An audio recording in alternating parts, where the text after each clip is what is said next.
Leo tunaweka alama muhimu katika historia ya usimamizi wa mali na rasilimali za taifa letu. Hii ni kutokana na ukweli kwamba kwa mara ya kwanza Tanzania inakuwa na mwongozo mmoja wa kisera unaounganisha na kufungamanisha mtazamo wa kimfumo na hatua zote muhimu katika mnyororo wa ugavi, kuanzia ununuzi, ugomboaji, upokeaji, urejeshaji, uhifadhi, matumizi, usambazaji hadi uondoshaji wa mali za umma. Hatua hii ya kisera inalenga kuchochea ukuaji wa shughuli za kiuchumi na kuongeza fursa za ajira na kipato, pamoja na kujenga uchumi jumuishi na shindani unaomilikiwa na Watanzania walio wengi. Kwa ujumla, fursa hizi zinalenga kuchochea ukuaji wa shughuli za kiuchumi, kuongeza uzalishaji wa bidhaa, utoaji wa huduma, pamoja na kukuza uwiano na upatikanaji wa bidhaa na huduma. Katika hatua nyingine, sera hii inaweka mkazo katika matumizi ya malighafi na wataalamu wa ndani, kukuza viwanda vya ndani, kuimarisha miundombinu ya kiteknolojia, pamoja na kuzingatia hifadhi ya mazingira na kukabiliana na mabadiliko ya tabia nchi. Kwa kufanya hivyo, mnyororo wa ugavi umeimarishwa na kuwa chombo cha kimkakati cha kuongeza uzalishaji na ugavi wa bidhaa na huduma, pamoja na uendelevu na ushindani wa taifa katika masoko ya kikanda na kimataifa. Ndugu washiriki, nimejionea katika baadhi ya bidhaa na taarifa na shughuli zinazofanywa na baadhi ya taasisi zetu ambazo ni wadau muhimu wa mnyororo huu. Niwahakikishie kwamba sera hii itakwenda kuleta mapinduzi makubwa katika matumizi ya rasilimali za taifa. Kama tulivyosikia kupitia maelezo ya Mheshimiwa Waziri wa Fedha wa Jamhuri ya Muungano wa Tanzania pamoja na Waziri Ofisi ya Rais, Fedha na Mipango Zanzibar, kwa upande wa Jamhuri ya Muungano wa Tanzania takribani zaidi ya 50% ya matumizi ya serikali hufanyika kupitia shughuli za ununuzi wa bidhaa na huduma, ikiwa ni sehemu muhimu ya shughuli za mnyororo wa ugavi. Hii inaonyesha wazi kuwa uimara wa mfumo huu una athari ya moja kwa moja katika usimamizi wa fedha za umma kupitia taratibu hizi za kimanunuzi ambazo zina athari za moja kwa moja kwenye fedha za umma, ukuaji wa uchumi, pamoja na upatikanaji wa bidhaa na huduma bora kwa wananchi. Sekta binafsi ina nafasi kubwa katika maendeleo ya kijamii na kiuchumi, kama ambavyo mmeona katika Dira 2050 ambayo inalenga kuboresha mazingira ya biashara na uwekezaji hapa nchini kwa kuiwezesha sekta hiyo kuwa imara na shirikishi ili kuendeleza uvumbuzi, ubunifu, ukuaji endelevu. Na dira hii pia inalenga kufanya mabadiliko na mageuzi makubwa katika sekta binafsi, huku ikitoa fursa sawa za kiuchumi kwa wanawake, vijana na watu wenye ulemavu. Nimefurahishwa kusikia kuwa sera hii imeandaliwa kwa utaratibu wa ushirikishaji mpana wa wadau na kuzingatia kikamilifu malengo ya Dira ya Taifa ya Maendeleo 2050, mwelekeo wa ilani ya uchaguzi ya CCM ya 2025-2030 na Dira ya Taifa ya Maendeleo 2050. Na kupitia sera hii, sekta binafsi itatambuliwa rasmi kama mdau wa kimkakati wa serikali katika usimamizi wa mnyororo wa ugavi. Nimepewa maelezo wakati napita kukagua maonesho yaliyowekwa pale nje, imeelezewa wazi namna ambavyo kutakuwepo na ushirikiano huo na namna ambavyo itaongeza ufanisi. Makundi maalum ya kijamii ikiwemo vijana, wanawake, wazee na watu wenye ulemavu yamewekewa mazingira mahususi ya uwezeshaji ili kuongeza ushiriki wao katika hatua mbalimbali za ugavi wa bidhaa na huduma. Kwa ndugu wageni waalikwa, mabibi na mabwana, katika nyakati tofauti serikali imekuwa ikichukua hatua mbalimbali za kuimarisha usimamizi wa shughuli za ununuzi wa umma na ugavi. Hatua hizo ikiwa ni pamoja na kutungwa na kutumika kwa sheria ya ununuzi wa umma namba 10 ya mwaka 2023 na kuanzishwa kwa mifumo ya tehama kama vile NeST, TANSIS, JIMIS na MUSE ili kuongeza uwazi, uwajibikaji na ufanisi katika hatua za mnyororo wa ugavi. Kupitia utekelezaji wa sera hii ambayo sasa tulikuwa tunachukua hatua hizi mbalimbali, lakini hatukuwa na sera. Kupitia utekelezaji wa sera hii, serikali inalenga kuendelea kuimarisha matumizi ya tehama ili kupunguza mianya ya upotevu wa rasilimali za umma, kuongeza ufanisi katika usimamizi wa shughuli za serikali na kuongeza mauzo ya bidhaa na huduma za Tanzania katika masoko ya kikanda na ya kimataifa. Mheshimiwa Waziri pamoja na jukwaa kuu, wageni waalikwa, mabibi na mabwana, sasa nikiwa naelekea kuhitimisha hotuba, naomba nisisitize maeneo machache. La kwanza, wadau wa sekta binafsi waweke mikakati ya kuimarisha mifumo ya ushirikiano na sekta ya umma ili kunufaika kikamilifu na fursa zilizobainishwa katika sera hii. Na sisi kama ambavyo Mheshimiwa Rais alishaelekeza, milango yetu na mkono wa ushirikiano na sekta binafsi uwe wa kipaumbele, kwa sababu katika dira ya 2050 mchango mkubwa katika utekelezaji wa dira hiyo, takriban 70% ni sekta binafsi. Mamlaka, taasisi na wadau wote waliopewa dhamana ya kusimamia utekelezaji wa sera hii wabadilike na wahakikishe wanatekeleza wajibu wao kwa kuzingatia misingi ya utawala bora na utawala wa sheria ili kufikia malengo na shabaha yaliyoainishwa katika sera hii. Kwa nini tunasema wabadilike?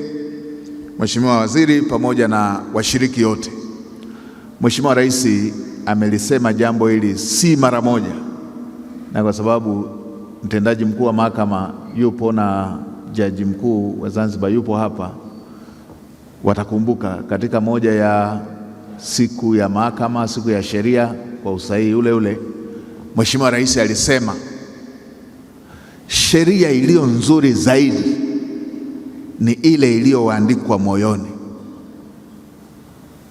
Amesema hii Mheshimiwa Rais si mara moja, si mara mbili, ameisema mara nyingi.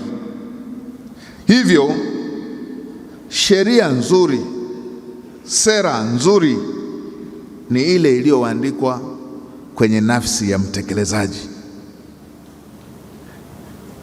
Mtakubaliana nami ndugu washiriki, tumebadilisha mara kadhaa sheria na hatua katika masuala ya manunuzi, lakini ilikuwa kila tukibadilisha, wale wasio waaminifu na wenyewe wanabadili njia. Kwa hapo mapungufu yanakuwa sio ya sheria, yanakuwa ni mapungufu ya uaminifu, yanakuwa ni mapungufu ya maadili. Tumekuwa tukitekeleza shughuli za mnyororo wa ugavi kupitia sheria na kanuni bila ya kuwa na mwongozo mmoja wa kisera unaounganisha hatua zote kwa mtazamo jumuishi. Hali hiyo ilisababisha changamoto za uratibu, udhibiti wa gharama na ubora, pamoja na upungufu katika baadhi ya maeneo ya utekelezaji. Mheshimiwa mgeni rasmi, tunalazimika kujali mnyororo wa ugavi kwa sababu kwa ujumla wake hili ni suala kubwa katika kuimarisha utawala bora nchini. Linahusu usimamizi wa fedha za umma, ambapo kama imeelezwa zaidi ya 50% ya bajeti ya matumizi ya serikali huelekezwa katika ununuzi.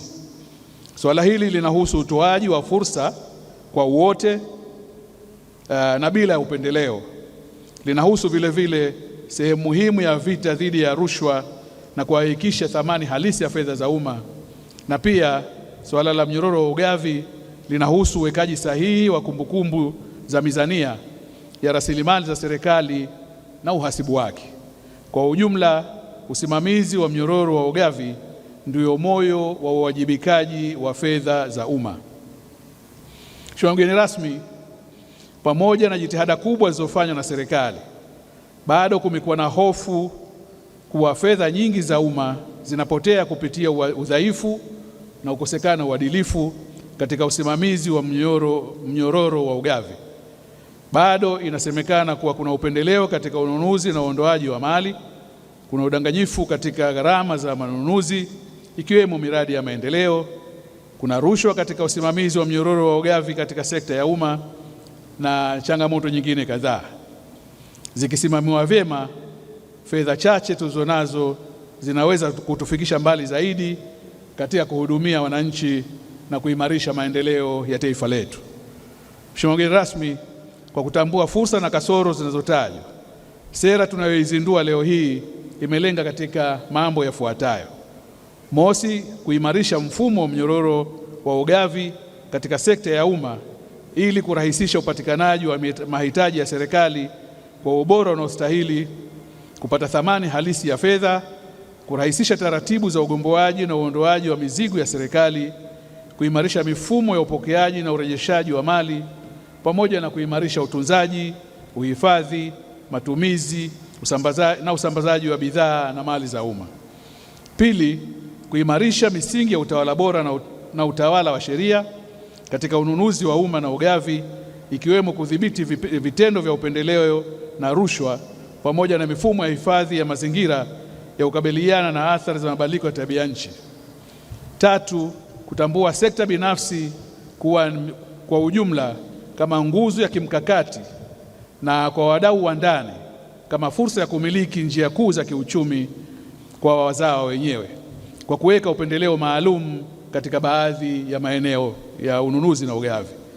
Nne, kuweka mazingira wezeshi kwa kampuni za ndani na makundi maalum ya kijamii kushiriki kikamilifu katika shughuli za mnyororo wa ugavi ili kuchochea ukuaji wa shughuli za kiuchumi, kuongeza mnyororo wa thamani, kuzalisha ajira na kuongeza ushindani wa bidhaa na huduma za Kitanzania katika soko la ndani, soko la kikanda na soko la kimataifa. Tano, muhimu zaidi, kuvutia uwekezaji katika sekta ya viwanda ili kuchochea mageuzi makubwa na haraka ya kiuchumi.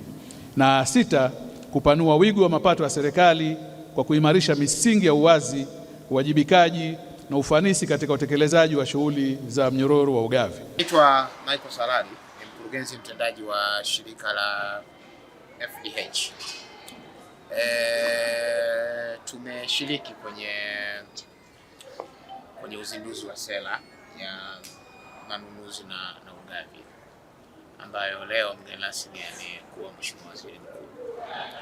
Na sisi kama watu wenye ulemavu tunafahamu kwamba sheria ya manunuzi inataka 30% ya manunuzi yaende kwa makundi maalum, na sisi ni sehemu ya wanufaika wa mbele kabisa katika sheria hiyo, na ushiriki wetu umekuwa ni ushiriki wa moja kwa moja na wenye nguvu, kwa sababu kama taasisi, lakini kama kundi la watu wenye ulemavu tunashiriki kama wanufaika muhimu.